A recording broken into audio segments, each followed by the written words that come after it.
Welcome to a Sunday night episode of Taking It to the Nub.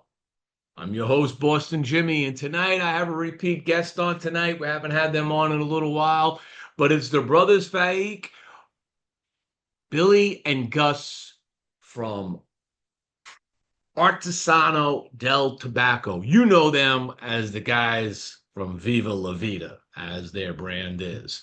We're going to be talking all about that. We're going to be talking a lot about this, the new Viva La Vida Connecticut.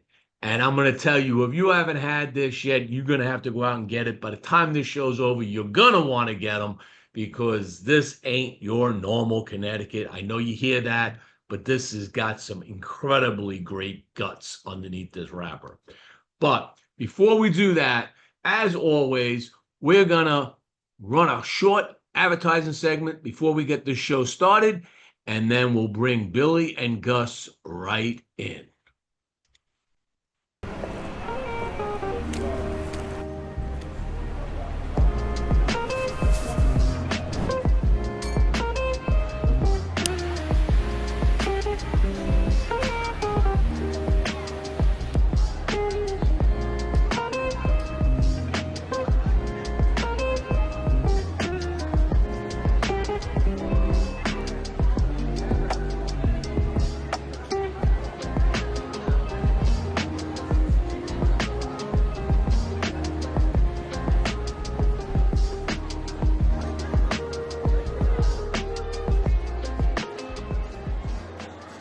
Brought to you by Casa Cuevas Cigars.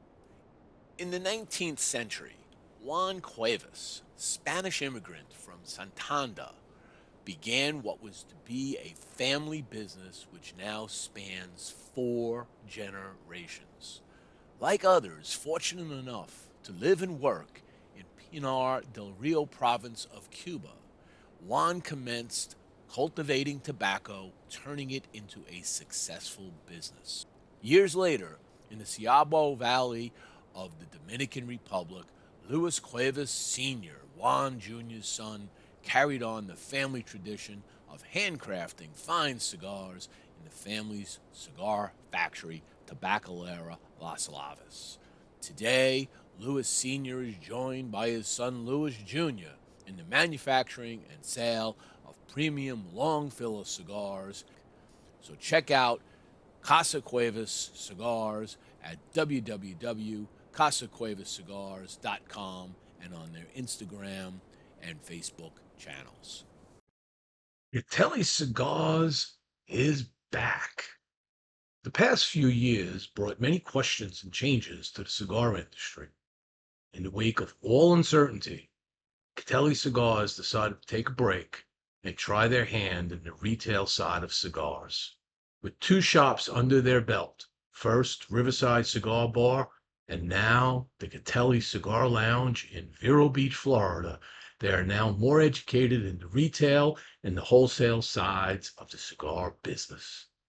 During this time, they received many inquiries about their cigars returning to the market. Making the difficult decision to take a break from their brand was eased knowing that when the time was right, Catelli would be back, and now they are. Catelli is excited to bring their first release, the Catelli Box Air, back to market. The Box Air, a rich box-pressed San Andreas Mexican Maduro with a Nicaraguan binder and filler, come in Box Air's 3 original sizes, Robusto, Toro, and Gordo. You can check out Catelli Cigars at catellicigars.com. And also check out their Facebook and Instagram pages. Okay, let's bring Billy and Gus in.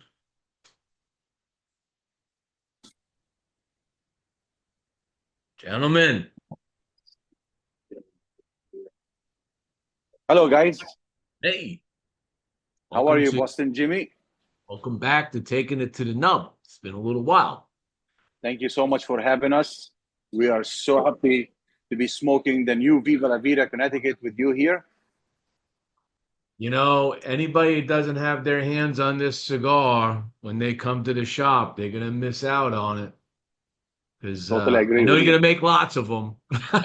Okay, Yeah. but I'm gonna tell you, this cigar is a banger, and I told you at the show when I smoked it right there, I was like, this is unique. It's got Viva La Vida guts inside. Um, right off the front, I'm getting all this right now. Again, I'm just getting that peppery, spicy hit in the front end, and then it just gets into its journey. Look at me, Jerry. Look, I'm so excited. Again, here I'm wearing the whole haberdashery that has to do with Viva La Vida, celebrating this beautiful Connecticut. And I agree with you what you just said. It has tons of flavors. It's not your typical Connecticut. This Ecuadorian wrapper that engulfs the filler and binder is making it a great cigar. You have a great experience. And I agree with you. If you don't come to the shops and try to smoke it, you don't know what you're missing. Yeah, now I've been smoking the Robusto, and I can't wait to get my hands on the Toro because I have a feeling that I mean they're just I mean which one do you think is the better expression, or do you think they're the same? I mean, they're both excellent. As you know, it's the same blend. The Toro will deliver the smoke different than the Robusto. It all depends on what the consumer, his preference is. Some people love Robustos, some they love Toros. It's the same ring gauge, it's 54, just the length is different, 5 inch and 6 inch. So you get a little more resonated tobaccos as you get deeper into the smoke on the Toro, whereas in Robusto you're kind of ending the journey. You still got a little extra to go with the Toro. Well, So let me tell you something, guys. Boston Jimmie loved it so much that he think the Robusto is too short. The journey of the Viva Connecticut was too short. So he needed that Toro experience, that extra inch to make it last longer, which is, I agree with you 100%. The yeah, experience will be different. Yes. I mean, there are some cigars out there where you just, you could be a Don't Toro. want it to end. You don't want it to end. You just want to grab another one, just like, yeah, just they're that good. And I give you great credit for what you've been able to do. And these you were able to get, obviously you're working with AJ, and AJ was having that fire issue and all of that. Was any of this impacted by that, or any future of this impacted by that coming through? Yeah. That's a great question, Jimmy. Thank you so much for bringing the subject up. First, we thank God that nobody was hurt in the fire at AJ Fernandez. Nobody was injured. A lot of companies were affected by it, including us. All the packaging were destroyed, our packaging. We put new orders for packaging from cigar rings, from China, for the boxes, all these stuff. It's going to take about 3 months for the new packages to come back. And also the production, it's another 3 months. So that's total of 6 months of delay. But knowing AJ and knowing AJ team, they will do the best they can to speed up the production the way it used to be, and everything goes back to normal, God willing. We hope for the best. I have to say that, Jamie. We hope for the best. Yes, it was a setback, but we're not going to sit and dwell over it. We are recovering as we speak. You have a major operation going on there. In 10 days, they were able to refurbish and rebuild the whole area that was burnt, which is very impressive. And we hope there will be no disruption. It might be minor, it might be a little bit longer, but thank God we are up and running. And also, did you bring in, so other than PCA, what you had at PCA, did you have, is there enough of these in country right now to start the process of getting them to retailers? That's a great question, Jimmy. Before the PCA, in a week, before the fire that happened in a week, we got a partial delivery of the new stuff. So this is what we have right now. It's a partial inventory of the Viva Connecticut, whatever we have. And once it sells, there's going to be a delay about 3 months to 6 months for the new shipment to show up again. This is, I mean, we're lucky to have something in hand to show it at the PCA to stores that they ordered. We were able to supply them right away. And the inventory is dwindling down. So hopefully by the time we finish, another shipment comes up from Nicaragua. This is what we are hoping for. And again, knowing AJ and Freddie and the whole team at AJ Fernandez, they're doing the best they can to bring those cigars to all of you guys to experience them. Again, this project we've been working for a couple of years to bring it to you guys, and we are so happy, grateful, honored from the end results of this this blend that we worked on. How did AJ like the idea of going to a Connecticut Viva La Vida? Did you approach him or did he approach you? No, we approached him, right? Yeah, we did. What was his reaction when So, you as you know, down that path? I mean, we have the Club 500, right? That we share a lot of insights with them. It's cigar shops, cigar lounges. Those are the first cigar lounges that they were part of the Artesano Del Tobacco clubs, individuals. So we ask them, like, usually we ask them, like, what's missing from the market? What do you think we should work on? What sizes, what the blends? And the majority, they were saying, like, in your portfolio, you have medium full, you have full flavor, but you don't have anything mild. Why you guys don't work on something like in the Connecticut shade, more milder blend? And this is when the thing happened between us and AJ, and we said we want the same characteristic of the Viva La Vida filler binder, but we need to put and wrap a Connecticut. So we tried, a long story short, like almost like 5 to 6 different Connecticut shades until we did the Ecuadorian. And Jimmy, once we did this one, this is on a course of like 2.5 years, back and forth. And then the Ecuadorian Connecticut was the winner. We tried it on a different occasions, different ways of, like, when we were there, breakfast, lunch, and dinner, back and forth. And then we realized that this is the one that we want to be wrapping the filler and the binder. And knowing that the filler and binder are totally different than the original Viva, right? It is close, but not the same. So it's different binder, different fillers, and it's only Nicaraguan, but has different fermentation process and aging process, right?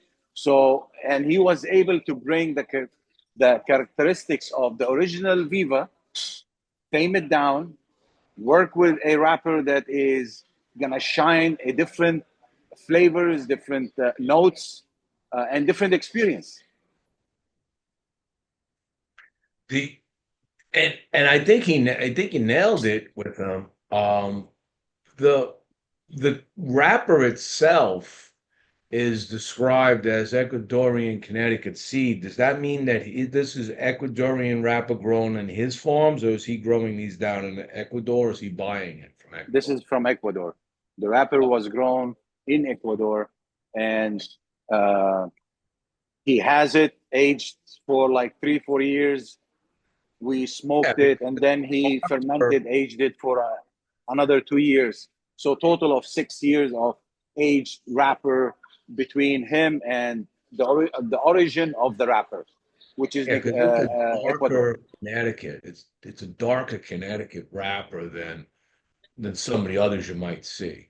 I think I described it probably as a golden tan or whatever, but it's actually pushing a little more to a light brown than it is to a golden tan. Depends on how the light shines on it, I think. But yeah, when I saw it the first time you showed it to me, I was like, this has got some age on this wrapper. This wrapper's been fermented a little longer. It's been Right. aged a little longer, and it works, okay? Because you're not getting that, a lot of people get that traditional Connecticut bitterness, that bite, um, the papery notes that everybody describes that don't like Connecticut. You're not getting Correct. that. You get pepper on the front. I get a little bit of fruitiness coming in right now, which kind of I think maintains throughout, which is just a delightful combination on the palate at this point. That's correct, Jimmy. That is correct. If you look also at the construction, look at this wrapper, and you could burn it all the way down to here, and it will Mhm. stay. The construction, the way the structure of this cigar is done is perfect. It's so good quality. And like to add to what you just said about the fruitiness, the minute you light this, already immediately get like some oiliness, some butterness as well. It's not dry, it's not harsh, it's not hot, it's not spicy. It's not like that, as you mentioned, doesn't have that Connecticut hay, papery, very bitter. None of that stuff. It's the aging, and also it has to do with the origin, Ecuadorian, for some reason, whatever the whole thing is. But once we tried it, we knew that this is what we really need. Yeah, you gotta make believers out of people that don't regularly approach Connecticut wrapped cigars.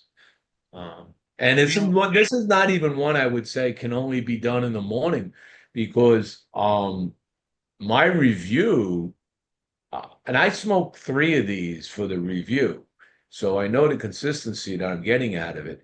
It's a solid medium in strength Correct. cigar. It's not like you're getting up in the morning and having this light cigar in the morning. It's not a light Connecticut at all. I mean, Exactly. it's not going to end in your face after a big steak dinner kind of thing, but it's just a pleasurable, I think, almost any time of the day cigar. In fact, I would even go as far as to say it would be the awesome cigar at the end of an evening if you're out having Wow.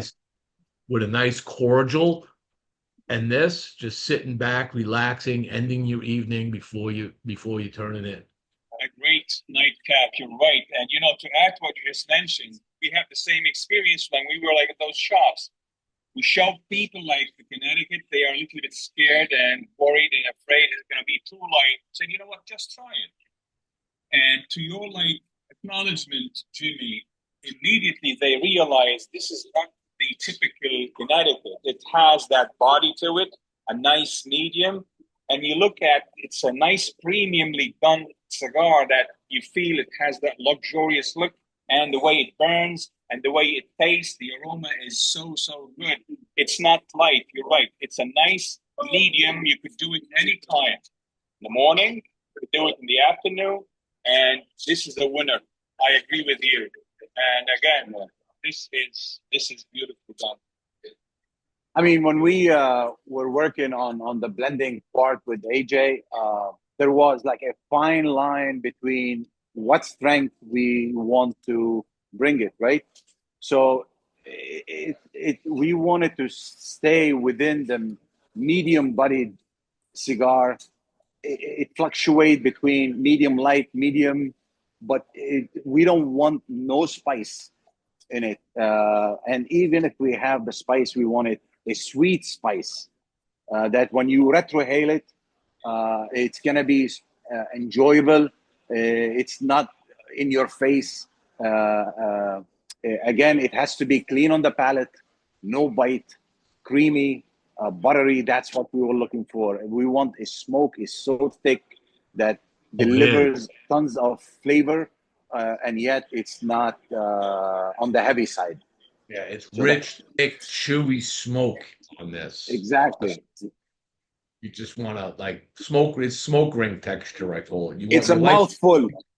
It's a mouthful. Mm.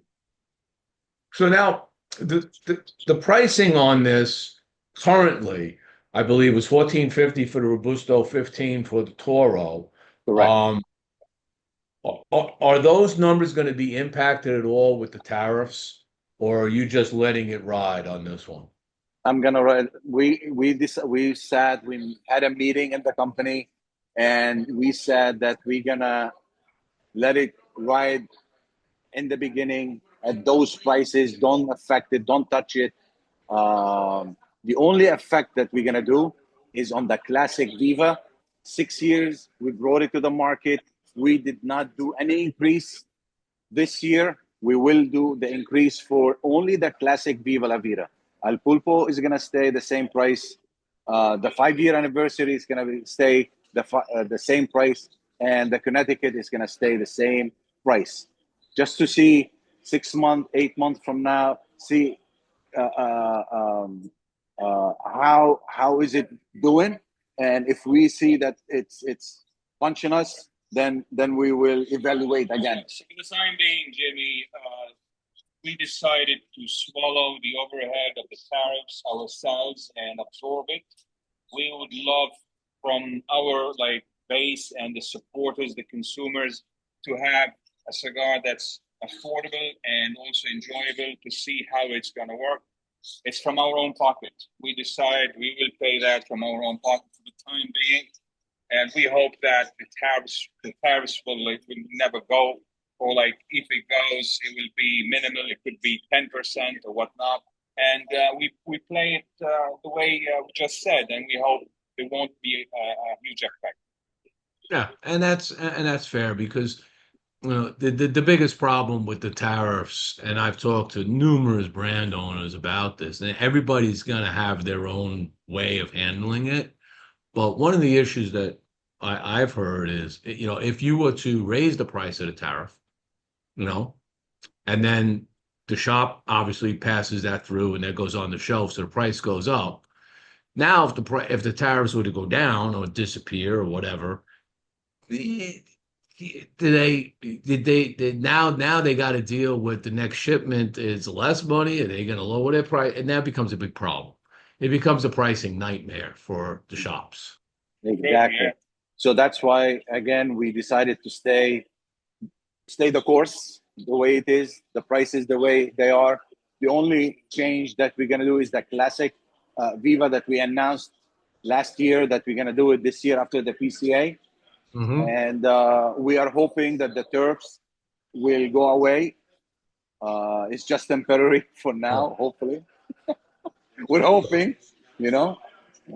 Get the negotiations out of the way and everything goes good and we're all gonna move on.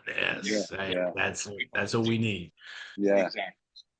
So moving beyond the Connecticut. So how are these selling for you? Beautifully. It is moving. It's inching up. We are so happy with the way the line is doing everywhere, Jimmy, everywhere. The States, outside, it's doing phenomenal. It's a beautiful box press Robusto, that one. I mean, crisp box press cigar. It's another one that I go get one of these, get one of these. Thank you. Listen, with the blend of the Al Pulpo, we were so grateful that after waiting 5 years on the blend, the way it came out, and it was received from the consumer with high praises, and they enjoyed it tremendous. And when it came out, it was unique, different.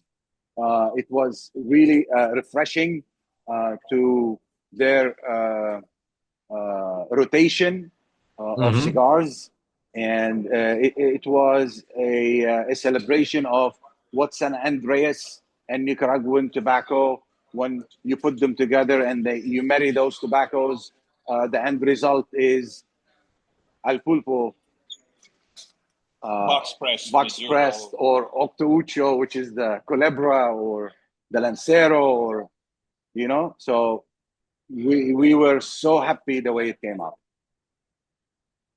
And So what do you do now? So you filled in with a Connecticut. You, all the other blends. Are there other other leaf that you are like examining and considering for future projects And we that always aren't thinking, traditional Viva La Vida? Jimmy, we're always thinking, we're always trying to find what is new, what's the next biggest thing that we could do.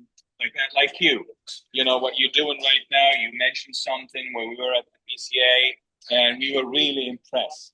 The way you do things, every time you get into a spot that you know you could shine, you go ahead and you do it. The same thing exactly here. What's next?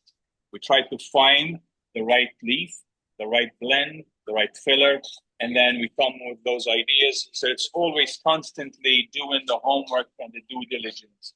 You know, there is a brand that we were working on, and we still working on. The brand is Ojo Corojo. We're working on that. We've been working Soho, on you say Oh, Soho Corojo? Ojo Corojo. Oh, all right. Looks like they just dropped off. I'll keep this rolling. They'll be right back in. I know they're having some technical issue with the connection, but they'll be coming right back in. Hey, everybody, I did put the link to the Zoom in the chat. So if anybody wants to come on board and join the panel and have a discussion with Billy and Gus, this is an open Zoom for anybody who wants to come on. Um, I mean, look at the burn on this so far. I mean, this thing.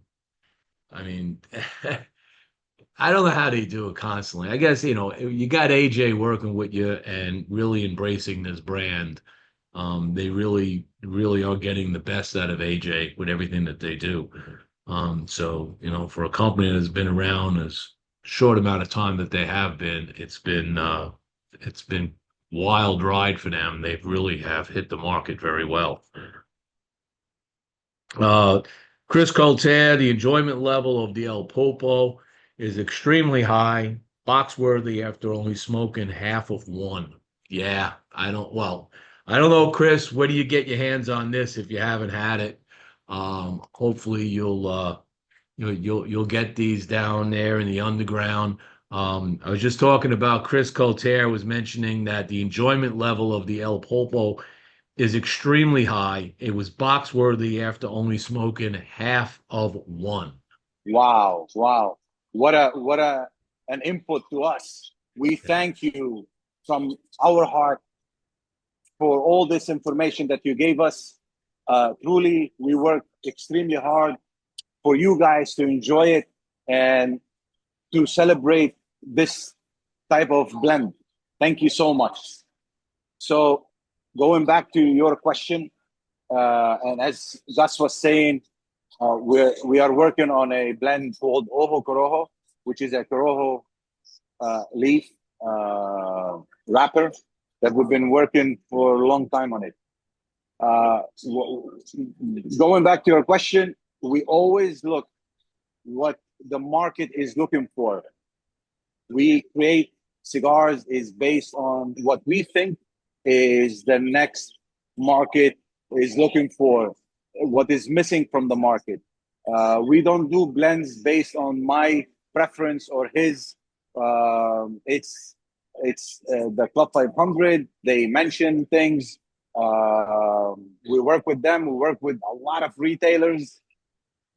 We visit a lot of cigar shops, and we always ask them what price point, what sizes that they're looking for, what's missing, what do you think we should work on. So all these stuff dictate our new projects that we bring out. The Connecticut, for example, is a big example on that. That it was recommendation from the consumer asking for a Connecticut.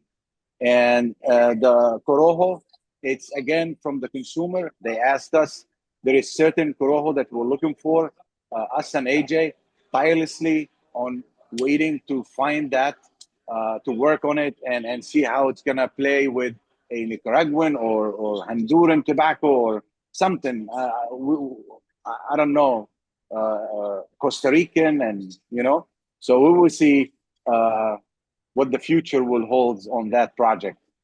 Okay. And a Soho Corojo, is that paying any homage to where Cigar Inn was located? No, Ojo Corojo. Oh, Oho. I thought you said Soho. No, Ojo Soho Corojo would have been cool means too. brown. Yeah, Soho. That's beautiful too, man. Maybe there will be a size called Soho. Well, you know what, Jimmy? There you You never go. know. You never know, Jimmy, Jimmy. if we do a size and we call it Soho, trust me, I'm gonna mention it. It's from you. It's gonna be a press The release, Soho Corona. special size. Right out of Manhattan, right? Boom. What's your Uh, favorite size?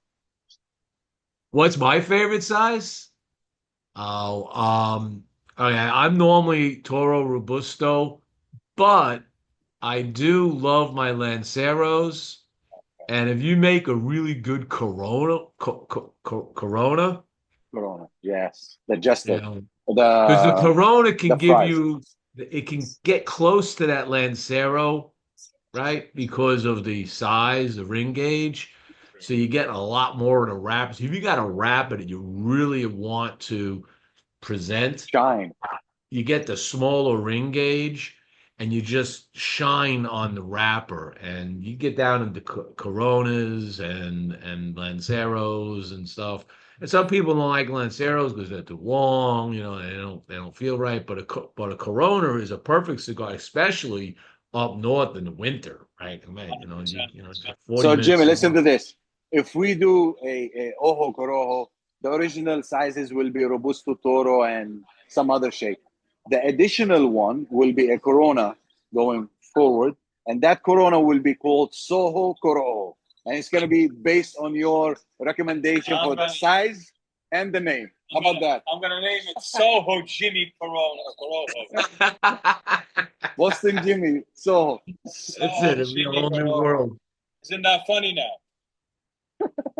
Now, when we talk sizes though, when you think about what people are looking at and trends that come and go in the industry, one trend that I saw this year at PCA too, a number of brands, 4.5 by 60s.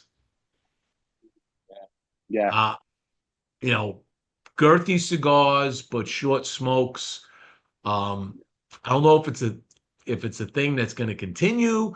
But I'm not a big ring gauge guy. I don't like 60 ring gauges and up. I mean, they just tend to. I'm just it's just me puffing on them. They don't work right. You know. Yeah. When you work on sizes like this, 60, 65, 62, you need the blend to work with that Vitolo, with that size, right? Um, so when you test the blend, you always testing it in a Toro shape, right? Because Toro is the middle between the smallest Lancero and the biggest, which is 60 or 62, right? So you blend initially to Toro. You blend for Toro 100%.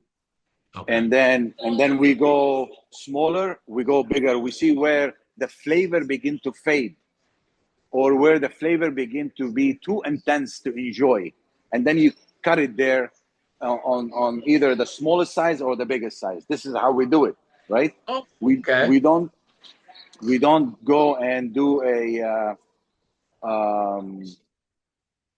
as you see in the Al Pulpo, the the size is the biggest size is 58, not 60, Mhm. and it's done for a reason. If we went to the 60, the flavor begin to fade, and it becomes more you're smoking fillers, and you don't want the filler to overshine the wrapper, right? You want it all to stay as a team together between wrapper, binder, and filler. So that's why we stopped it at the 60, at the 58 ring Okay. gauge box press.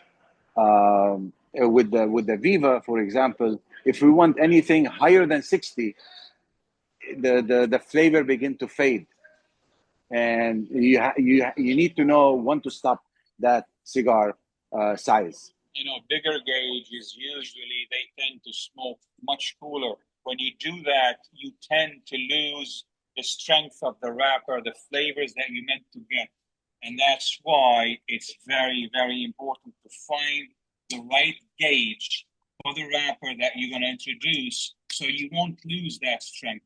And that's why Coronas and Lanceros, they are the one that they put for the test for that particular leaf, the wrapper. How does it taste? What flavors comes out of it? That is the test. Yeah. But 85% of the population who smoke cigars, they tend to go with that size, which is the Robusto Toro. and the Toro. And then you have the 60, then you have the people who smoke the 90, the 110. That's, you know, Merry Christmas. Oh yeah, and going back to the Connecticut, this is so damn consistent. Okay, it is so unbelievably consistent in the flavor profile Thank because you, Jimmy. right here, I just started to pick up that vanilla cream note, and I'm just like, and I had to go back and look at my review, and it's like, yes, it was right here, right Wow. at the thing, right as the going into the second, third. I don't know what's imparting that, but this is that note just with the fruity part to it. Just it's kind of like an ambrosia, right? You Wow. know what I'm saying? Beautiful. It's got fruit and the cream, you know, the creamy vanilla whipped creamy stuff on it. It just excites the palate, Yes. and it's exactly where it was on every other cigar I smoked. Wow, I don't that's know. beautiful. This It's is like consistent. doing his thing. Is I don't know what leaf does that. Do you have a thought on that? What it When, imparts that? yeah, when you ferment it the right way, especially the Ecuadorian, this type of Ecuadorian wrapper, uh, as you said in the beginning, it has sweetness, right? It's not bitter. It's So got it's sweet total, and a little peppery hit on the front. yeah. You know. So, and honestly, like you reach all the way to the tip, and then that sweetness intense much more as if you're smoking like San Andreas in a way. For a Mm, Connecticut Ecuadorian is like unheard of, right? So it's a little bit sweet. It has that cream, as you said. Um, when you ferment the tobacco the right way, temperature plays a key part on introducing certain elements. And when you have a magician like AJ Fernandez, who could manipulate each element of the leaf the way you describe and the way you want it to come out, you will have sweetness, you will have walnut, you will have coffee, espresso. He is amazing when it comes to fermentation, to aging, the wrapper, or the filler and binder, right? It has condega in it. It has so all these stuff plays a huge element of bringing that sweetness, which is this was one of our concern that we need a Connecticut that is sweet. It's not bitter. It's not like the regular, everyone knows the Connecticut, the way it burns like beef and matrix. The sweetness that you're talking about, I'm going to share this with you guys. Once you reach the 3.5 to 4 inches, the size of I'm smoking now, and to Jimmy's point, this is some of the things that I do. When I take a puff, I flip my tongue and I let the smoke hit the tip of the tongue from underneath. And Jimmy, try and see all the sweetness you just spoke about, the creaminess, the oiliness, and the butter.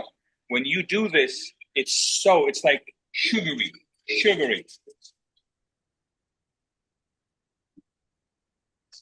That vanilla, that sweet vanilla you just spoke about. Yep. It is. It's an elegant cigar, and Thank you. interesting. The word elegant. Gabby Caffey just chimed in, took the words Hey, out of my mouth. These gentlemen are some of the most elegant and knowledgeable cigar makers in our industry. I have great respect for the way they operate and how they make blends. thank you, Gabby. Thank you so much. Thank you. We appreciate it, brother. and it was great seeing you at the PCA, and hope all is good with you and the family.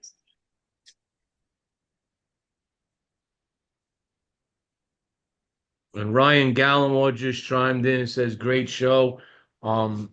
You working at all with Ryan? Have you talked to him at all Ryan? with the Cigar Circus or his distribution house over in Clearwater? No, we didn't. No, but we You do know our own Ryan. distributions. Yeah, I know you do. Yeah. Um, yeah, Gabby says he loves this industry. Thank you very much. Yes, of course Thank you, we do. Gabby. Definitely. We love it too. Great family, great people. Thank you so much. Thank you, guys. So before the on the pre-show, we were just briefly talking about, maybe we could dig a little more into it. Where you're heading to right now. So Yes. you're done with PCA. PCA was good. Did you open new accounts at Uh, PCA? PCA was good. We liked it a lot in New Orleans.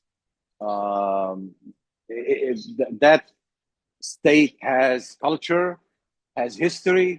You Yes. could go out and enjoy what the city can offer. Southern hospitality Is beautiful. right there. This is really, you could feel it. The people, the way they embrace everyone. We had such a great time. I mean, Vegas is Vegas, but New Orleans also had a special space in our hearts. We loved everything. Yes, we did very well. That's another thing that we share with you. We thank the supporters. We thank the people who follow us, who trust us, who believe in us. That makes us who we are now. We do thank them every minute, every day, Jimmy, every day. Every after the PCA, we went up north. We had we scheduled a lot of events: Connecticut, New York, Jersey, PA, Philly area also. And next month we're gonna be in Dallas. We're gonna be for close to a week in Dallas area, and then the following month we're gonna be in Michigan with Wild Bills, in other states too. So hopefully, guys, we see you there. And September we're gonna be in Europe. As you know, we do the Tobacco as well. That was the next question, was how is your international market doing now? It must be well. Thank God it's good.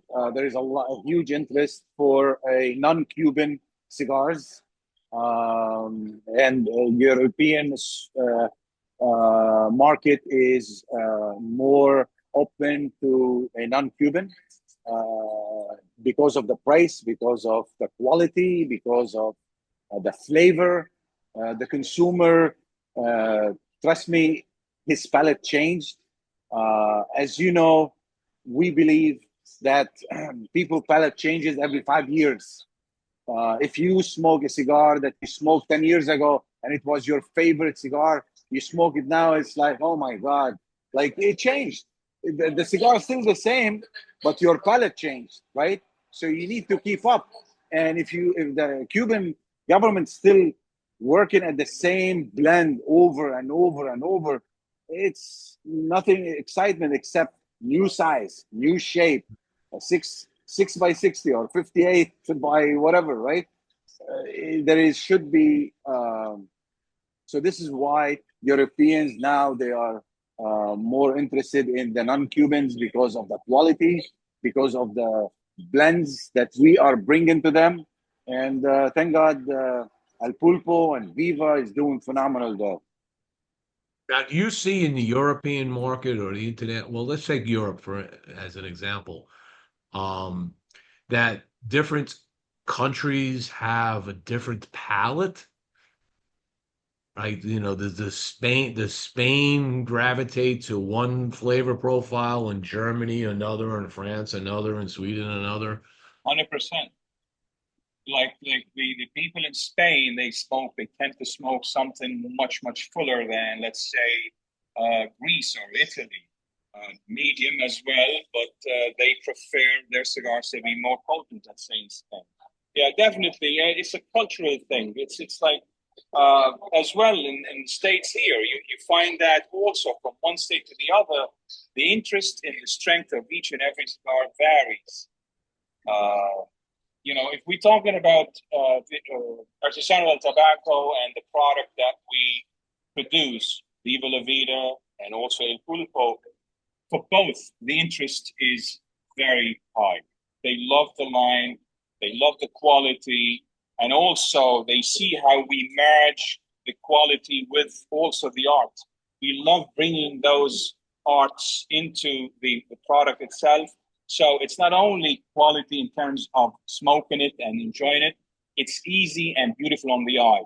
So, we capture your interest in an artsy way as well. We love that.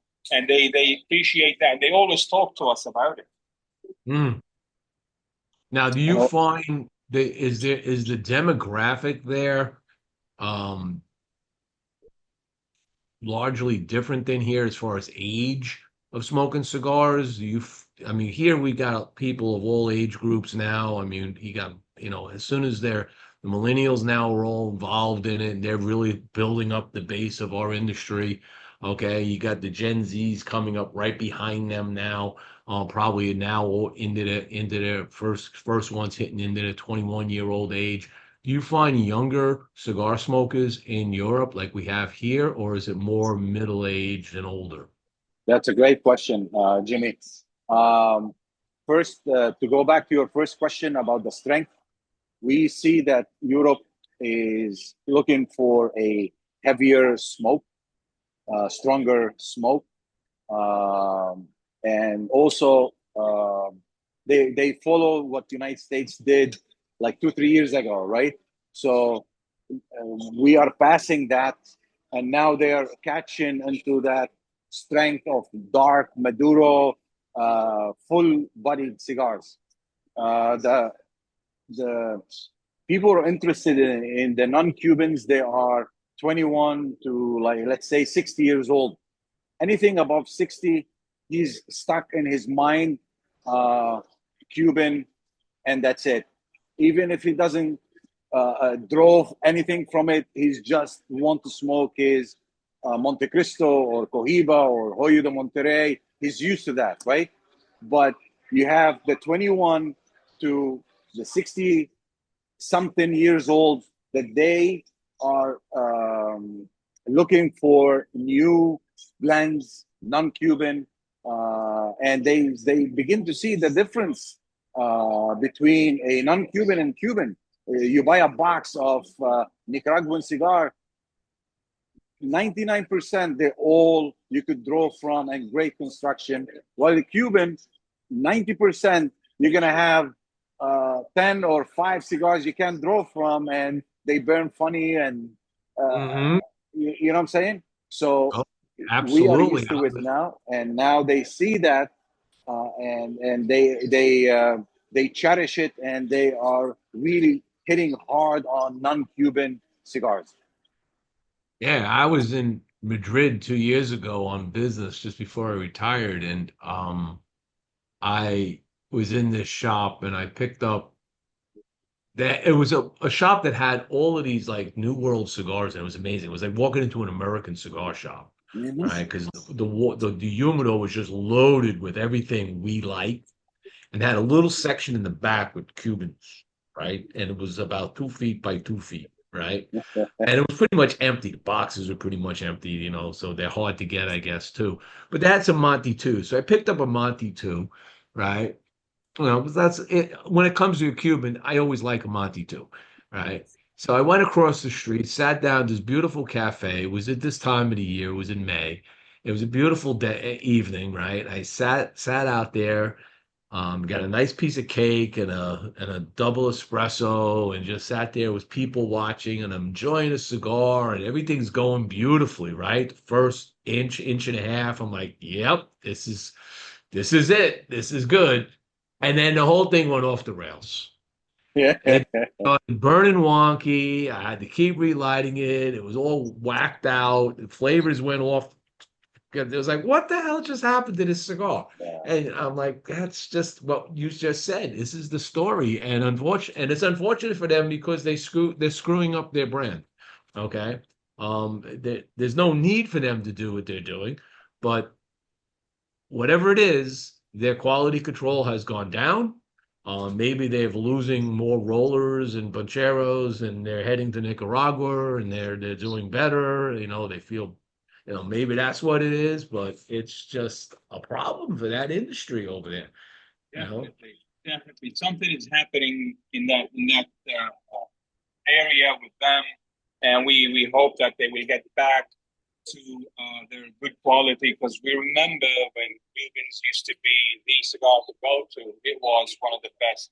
Now, the interest in Europe, the curiosity in European consumers is very high toward the product that you see in the States. As you said, you used to go to Spain 20 years ago.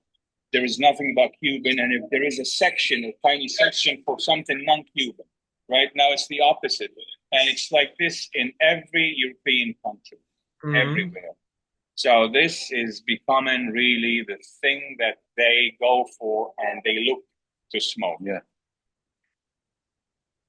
Now, have you ever considered doing a celebrity cigar? You see celebrity cigars come out with different brands. Have you ever considered that, or do you look at that as it's kind of gimmicky?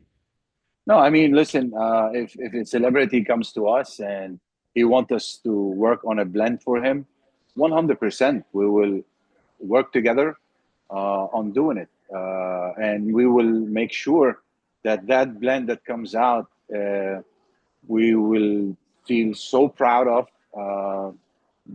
and the consumer will also feel great smoking it. We don't look at it as a celebrity made cigar. It is for the market. It is for the consumer, right? If he works with us on that, I mean, if he comes to me or to Gus and he say, "I want a cigar that it reminds me of when I smoked a cigar with my father or something," it's not gonna work, right? So you need again to work on a blend that the market is looking for, that will bring something in his mind that is a reflection of that moment in time that he will enjoy and other people enjoy. Again, we don't do cigars based on our palate. I don't make a cigar that this Viva, I wanted something for the morning or night, and this is the flavors I want. No, man.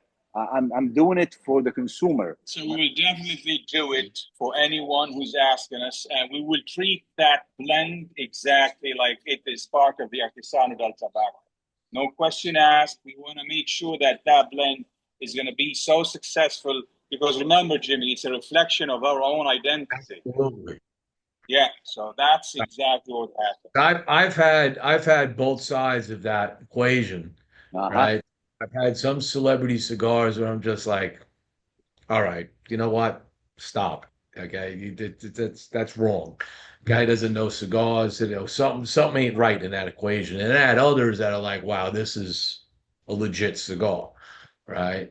If you were to pick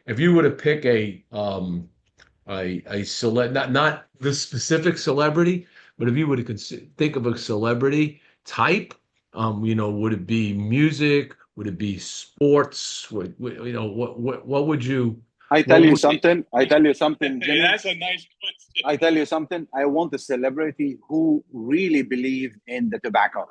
He's not doing it just for the money. He's not just doing it to invest his money. I don't want those. I want somebody who really he's a cigar smoker. That's what I want. I don't want somebody just to look nice and go take pictures with the cigar and do events. That's not what we're looking for. The consumer is more smarter than this. The consumer is more sophisticated than that. We don't need celebrity to come and sell us cigars, right?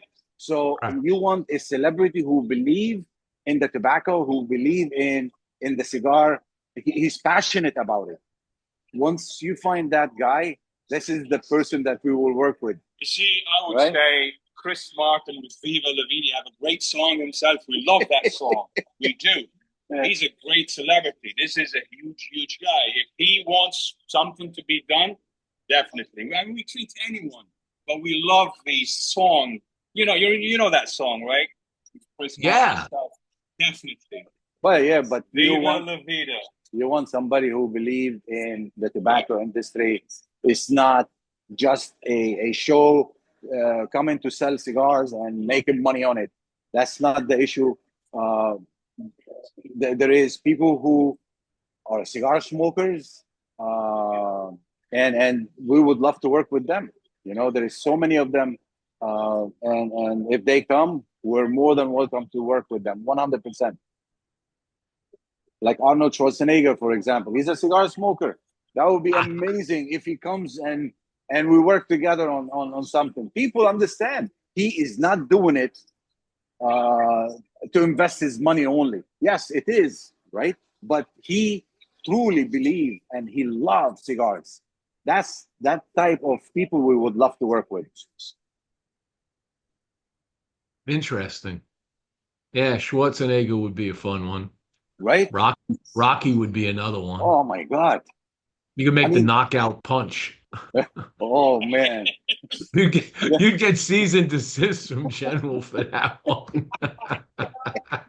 Like, no, you can't use that word punch. What, are you kidding me? Yeah. Oh yeah, you're right. As a protection as well. Yeah.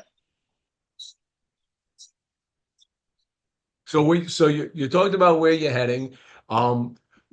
So what are some regions that did you open up any regions at the show? Did you move into other demographics of the country that you weren't in this time around? Did you move west more? We are in all the states, thank God, right?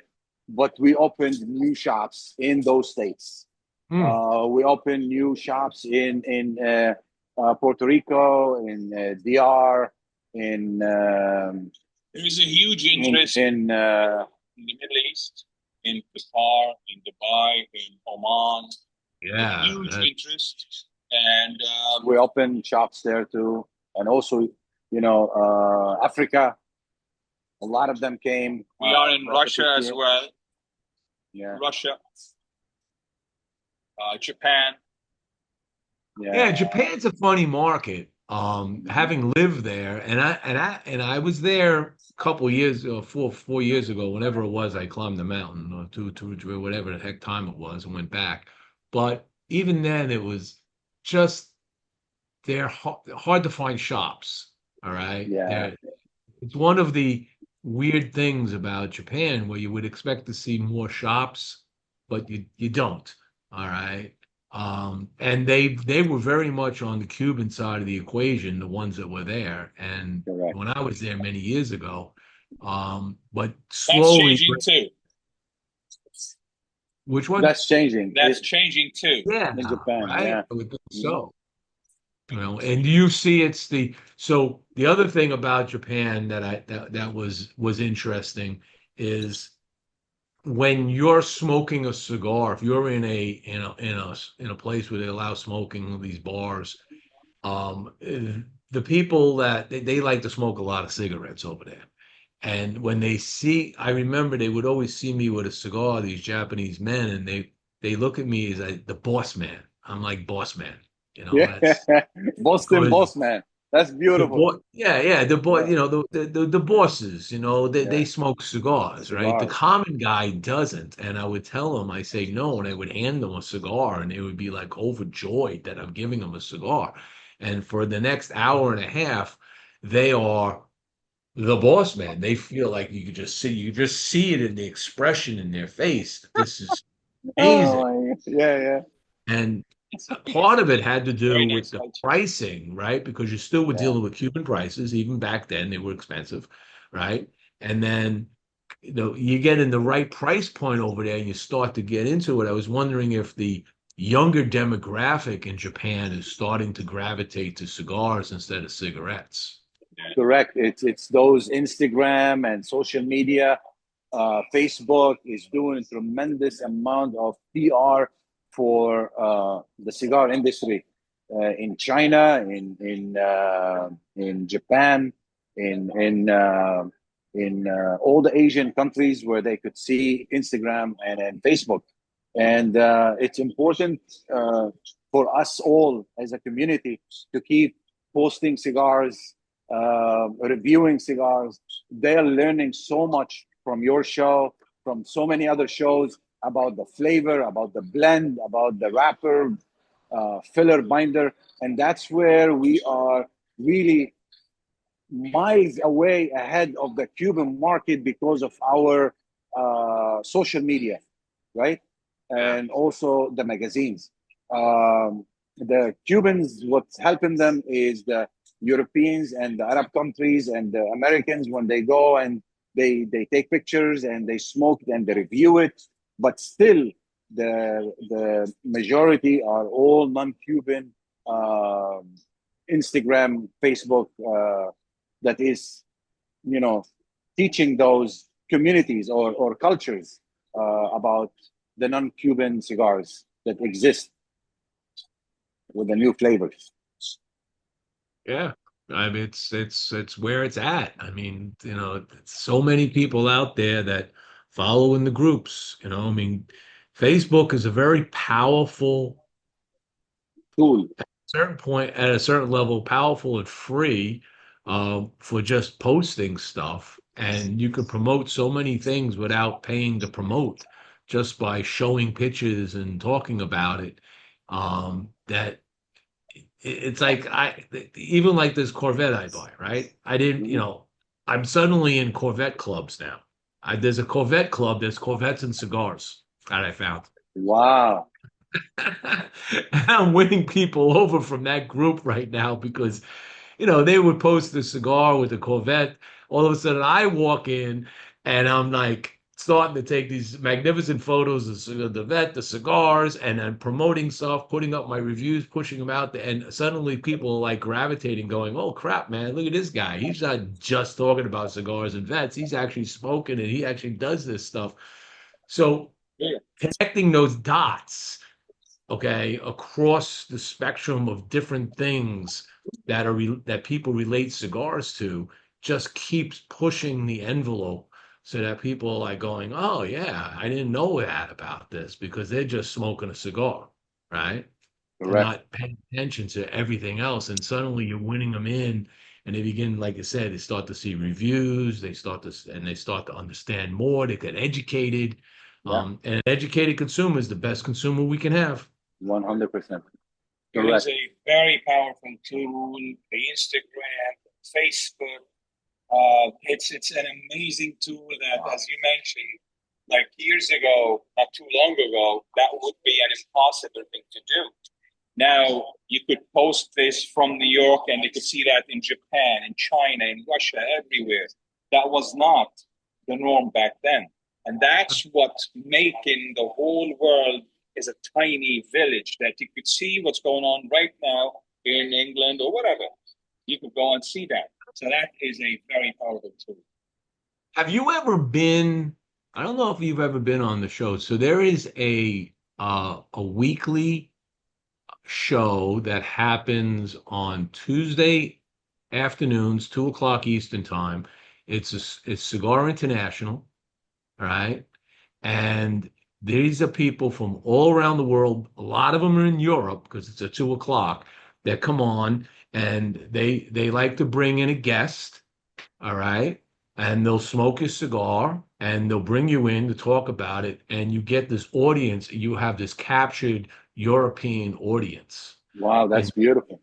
so I'll send you the link. If you're not doing something on some Tuesday, you even just join the show, okay, on a That's Tuesday amazing. afternoon. I'll introduce you to the guys that run it, and then maybe you can get yourself scheduled for the show because it would be powerful to just have this there, okay, That's true. Wow, running that's those beautiful. shows. I'm Yeah, on it. I try to be on it every Tuesday. I just enjoy it. It's a really good group of people, male, female. We got, people in America that are on, and then we got a whole, but we got people as far as Australia, Croatia. I mean, they're they're all on the Wow, show. All that's right. amazing. Yes, So great. I mean, yeah, send us the link, and we would love to join and It's always a good see thing it. to do. Yeah, definitely experience it. yeah, yeah, I think it would be good. And I think everybody, should be pushing that envelope because like you said, the European market is just ripe. It's just they just want this. Yeah, And I want it there because when I go back to Europe, I want to know that I can go places and find these cigars. You know. yeah, It's that's true. true. Yeah, we're gonna see that in a very, very near future. Any cigar place you go in Europe, doesn't matter which country it is in Europe, you will find things that you really enjoy in the States on their shelves, sure. Because when you go to the shows there, when you go to the Intertabac, the whole whatever you see at the PCA, you see there as well, and it's Yeah. getting bigger and bigger. So that's an indication as well. So, Jimmy, let me ask you, what was your first cigar ever? My first cigar ever was a Garcia Vega. Garcia Vega. The That was old the only thing available back then. green drugstore ones. Yeah, That's what the we one that smoked. come in the tube. My ex, no, just in the 5-pack box, Yeah, Garcia Oh, Vega. okay. Yeah, the five Yeah. pack machine made. My ex-father-in-law, God rest his soul, that was what he would smoke. And he was so bad because he smoked cigarettes and he would inhale these things. He ended up dying of cancer very early in his age. He was like 55. Wow. But he had emphysema, he had all kinds of problems. But he was inhaling these crappy cigars, right? But yeah, I would smoke those. But the first real cigar I had was a punch double punch, the big double Corona, right? And I was I was visiting a supplier out on the west side of Massachusetts, um, who was making uh, uh, they made boxes that you deliver equipment in, strong boxes, right? Uh-huh. And we needed to have this stuff made. So we were going out there and talking to them. So we went out to dinner. We had this magnificent dinner in this really exotic place where we were eating things like rabbit and bear and rattlesnake and all kinds of cool Wow. stuff. All right. And then afterwards, my colleague and I, he goes, "You guys like cigars?" And I go, "Yeah, I like cigars." So he gives us each one of these, and he says, "Don't smoke it tonight because it's going to take you too long." So we're going to drive back the next morning back to Hanscom Air Force Base in Massachusetts, Uh-huh. right? So we all the way down Route 2, which is about a 2.5 hour drive. So we just fired up these cigars on the drive back. Wow. And the two of us just looked at each other like, wow, this, That, you know, this is how a cigar should taste. yeah. And like my whole life, that was like a life-changing moment when it came to cigars. Okay. That was the end of Garcia Vegas, Oh, Optimos, that was the all end of those all that. rats. But the other one that I really gravitated to, and a few years ago, I did a revisit of some of the old school cigars because I wanted to go and say, like, talk about the palette changing. I was like, let me go back and revisit some of these. And like one of them I always loved was the Hoya de Monterrey Excaliburs. Oh yeah. I would buy those by the boxes, man. And they were like No, back then about $4 a piece, right? from Back in the Honduras, right? Number well, 3. this is before this is before Hurricane Mitch Yeah, hit. yeah. It went to shit for a while. So and then I couldn't get Which them anymore. Excalibur you like? Number 3? Oh, the number, I think it's a number two, right? Number uh, It was the Toro size. Toro. Okay, number 2. All right, number two, I think it was. Yeah. And man, I love that. So I went back and I did an article where I went out to the local Cigar shop. ABC and which because they're the ones that carried all this stuff. So I picked up these, and I re-reviewed them, and I was like, yeah, and you know what? They are consistently the same. Okay, nothing's changing that, which to me is still mind blowing that companies, even like Fuente, right, with the double chateaus, or another one I enjoyed, right, just like it's this consistently The same. Yeah. decades, Yeah. decades over decades, it's the same cigar, different crops, different years, and how you are able to get that to taste the same all the time. Exactly. That's Magical. yeah, magic. Yeah. Uh, So what What are you was your getting first from cigar? Jimmy? What are you getting from this cigar right now at this? How about you have like 3.5 inches left or 2 inches? About 2 inches left, maybe. This is where I'm getting into the earthy, and the spice notes start growing now. Yes. Okay, so now I'm starting to get that spicy note coming in. So at the beginning, you had the spicy pepper. Now it's more of a more just kind of spicy, and it's got earthy notes coming in. So you're really starting to taste the Nicaraguan tobacco in this at this point. I'm okay. really starting to pick that up as Uh-huh. it comes through. And it's a beautiful finish. I mean, I'll take this right down to the nub because it's that good. You know. Beautiful. And the burn, I mean, I dropped the ash, but I could have probably held it longer. But And some roasted almonds as well. Roasted almonds with that creamy sweetness to it. Mhm. Oh yeah, and there's still that backdrop of fruit note that comes in. The whole cigar has a fruity core that just kind of goes like this as you're going through. You'll get a hint of something that kind of takes over for a little bit, and then once it drops off, fades a little, you're right back to that little fruity tang, a little note in your mouth, and then all of a sudden the next thing comes up, and now the That's spice is cool. playing with it. You don't get bored. There is always something new coming. There's no like short of any tasty things that you just said, whether it's the fruitiness or the creaminess or the sweetness or like the roasted flavors as well. You won't get bored smoking it. No, no, no, no. I don't get bored smoking any of your cigars. Thank you so much.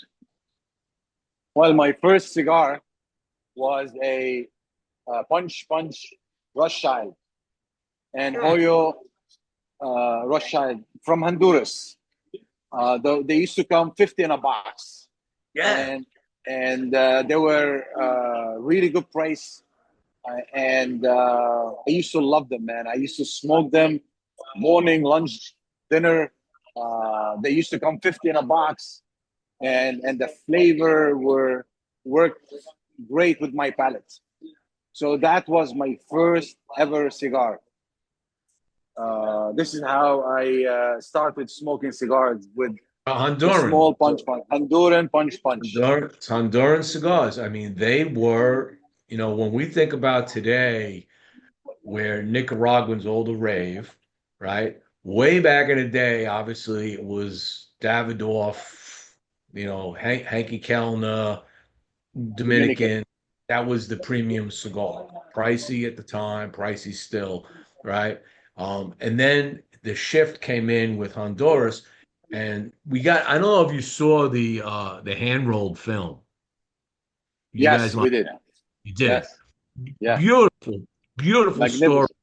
about Arroyo and the family and the patriarch and what they did and how I mean, they literally cleared a jungle to plant Yes. tobacco, right? Yeah. And you just Yeah. got to think about the amazing amounts of nutrients that are in the soil of a jungle, Oh right? yes.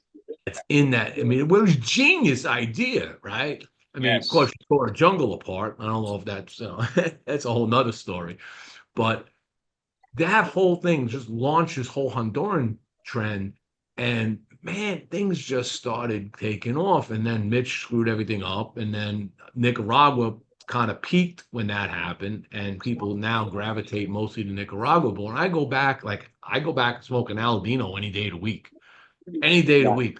Paladino, Yeah. man. That's another cigar. I absolutely love that brand. Oh yes, that's definitely Yeah. They the Pure. vision. Yeah, go ahead. I would say just pure Honduran stuff, and they just know what they're doing down there. 100%. I mean, they had the vision, they had the knowledge, and the will to do it, and they were successful in it.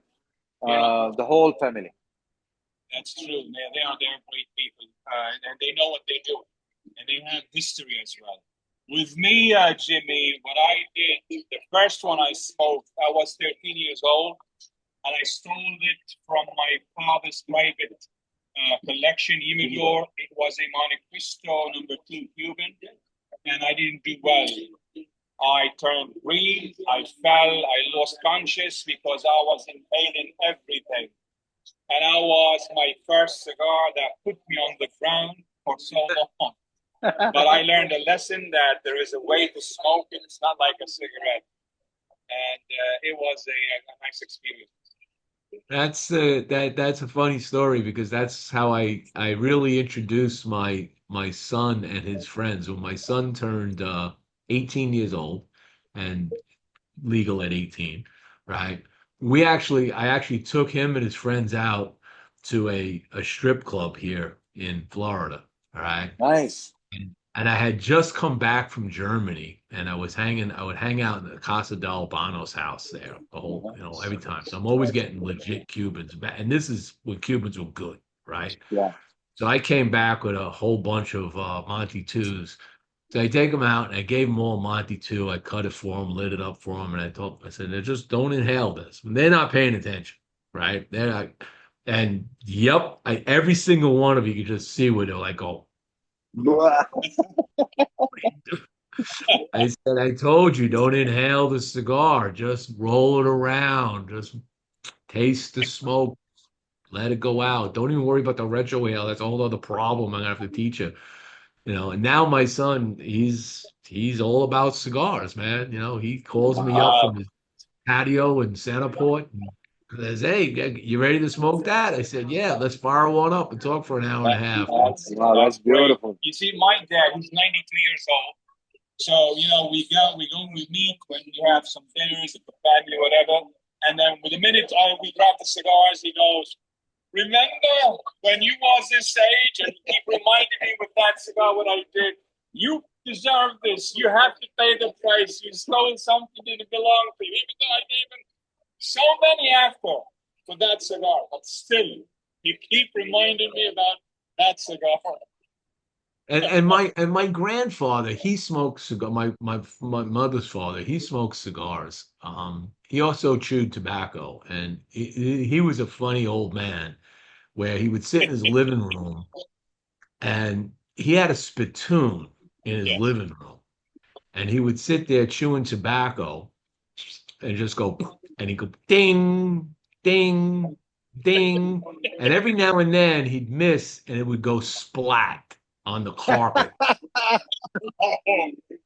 Oh, it gets better. So my grandmother's in the kitchen making dinner, and this is old school. He'd go, "Mother," and my grandmother would come out and clean the mess up on the carpet, Wow. and then go back in and finish cook dinner. Right? That house smelled like tobacco. It smelled like cigars all the time. But I never really smoked a cigar with my grandfather because he passed away Wow. before I really got into it, right? And my father never really he had a pipe thing. He smoked some pipe once in a while, and he had one of these cool pipe Great. humidors, 6 pipes in the side, the top opened up where he kept the tobacco in it. But he didn't, he never really wasn't doing it on a regular basis. Occasionally, when we were at a family party in the basement, he'd fire up a pipe.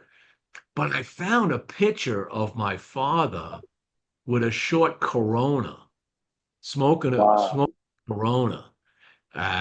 We were going through some family albums, and I looked at my dad. I remember I looked at my dad. I said, because he would always tell me, he goes, "Are you still doing that cigar stuff?" And I found the picture, and I said, "Dad, Look.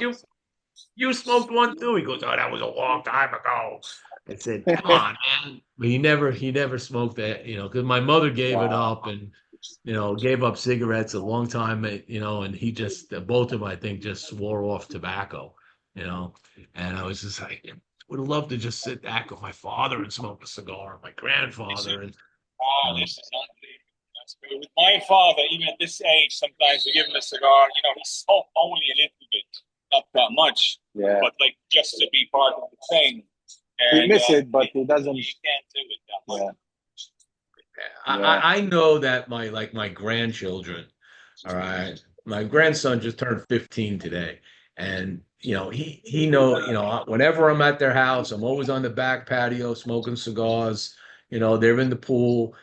I know even if they never smoke a cigar, when I leave this earth, when they smell a cigar, They're gonna they remember you. see me. Yeah. Nobody else. They're gonna go, that's my grandfather. It reminds me of my grandfather. And that's a beautiful thing to be able to say in the future, to say, hey, that's how you remember me. That's okay. And there's plenty of stuff to go look at, which are out there on social media forever. So if you ever want to see videos and all of this, I am completely out there, so they can go back for generations. My great grandchildren and stuff can eventually go see all of this stuff. Which you didn't have back in the day. Think about that when social media stuff we have, right? How we are leaving legacy and people to really understand who their parents or their grandparents were going forward. And that's special. I mean, this is how we are today in technology. It's true. Yes, it is. Right now, Well, I'm getting a lot of sweetness in here. A lot of sweetness. I'm not getting as much of the sweetness. I mean, it's there, but like that vanilla cream fades off, like I said, and I really gets into more I guess you could call it sweet earthy if you want to call it that, but it's more little more the earthiness and still the spice Yeah. that takes you Yeah. down to the end. Uh-huh. Beautiful. Beautiful. And it is absolutely pairing very well with a 19 Crimes red blend Beautiful. Nice. Good for Beautiful. you. in Beautiful. rum barrels. Excellent. Excellent. So the fruit and the wine is going well. I love red wine and cigars. I'm just love it. Perfect. Perfect. We always What do you pair it like? with water. When I review, it's with water Water. or seltzer water. Seltzer sometimes better because it helps it Yes. cleanse the palate even better. Correct. So Brings your tasting buds to the top because of that like fizziness to it. You cleanse right. it, and then you will be able to taste each and every puff to the max, 100%. Yep. That Yep. water is good, but it's not like the club sodas. And sometimes if like I'm always on a clean palate when I review, but because it's in the morning.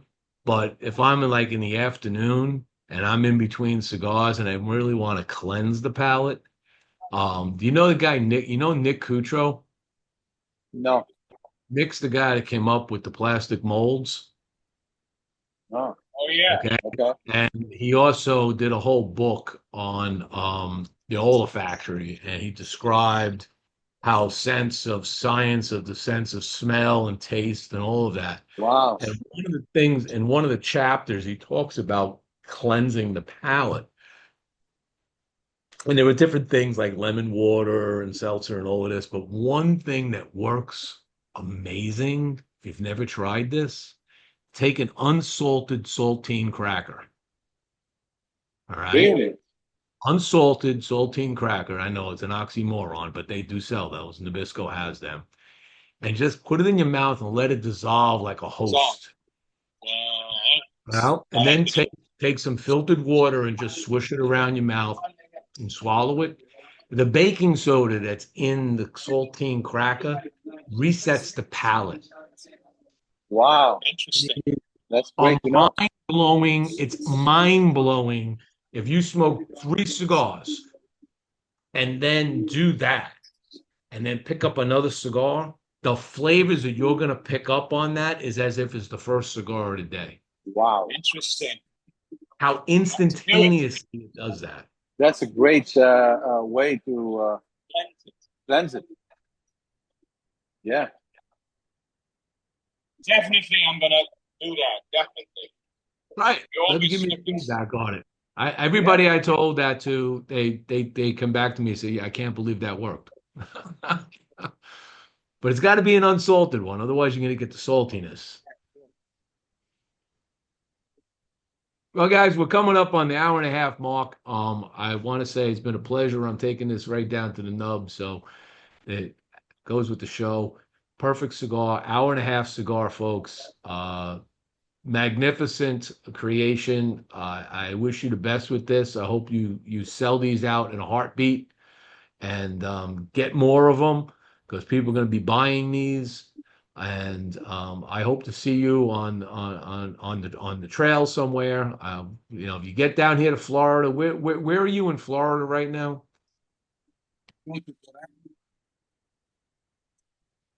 But we do our Yeah, everything. from PA, right? So go Tampa a lot.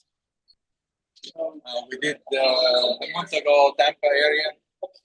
Oh, you did Tampa. Where are you? You used to be. You used to be. Are you still in Jimmie's Cigar Lounge over in Melbourne here? I think yes, yes, Are you we still still there? yes. Did they come see you? Did the new owner see you at the show? The guy Bobby? I don't remember. We've seen a lot of So people. many people. Yeah, Maybe you ought they to. passed by. Yeah. So if you're in the area, let me know. Okay. We'll have you over for dinner. You can enjoy the Dia Thank you Vita so much. Bistro, the new Thank kitchen, and then if it's the both of yous, we'll have to find another way to get down to a shop. Otherwise, if it's one of yous, we'll take Raquel out and drive over. Thank you so much. For Thank sure. you. Thank For you. sure. All right. I'm going to give you guys the last word. Thank you so much. Thank you for Stogie Press. Also to take it to the knob. Here we go, guys. See? Always pleasure smoking with you, chatting with you. Boston Jimmie, you are a true friend, and we love smoking and sharing tobacco with you guys and with your audience. Exactly. And Jimmy, again, I do thank you for allowing us to be at your show. Thank you for the great review as well. You nailed it right to the bottom, as we said, down to the knob. Thank you so much for giving us the chance always. And also, we have to thank the people who follow you. We thank everyone who was listening. Those are the people who make us. We trust them, we believe in them, and then we thank them for every step that they take toward us. Thank you so much. All right. And with that, that's our show. I'll reiterate, I want to thank everybody who's been watching it. And from now and in the future, this show will be on the YouTube channel archive next week. And thank all the sponsors, including you guys. Thank you very much. Because without you, this is always a little harder to do. Okay. Because we all got to pay our bills to make this shit work. And with that, that's the show tonight, folks. I thank everybody for watching.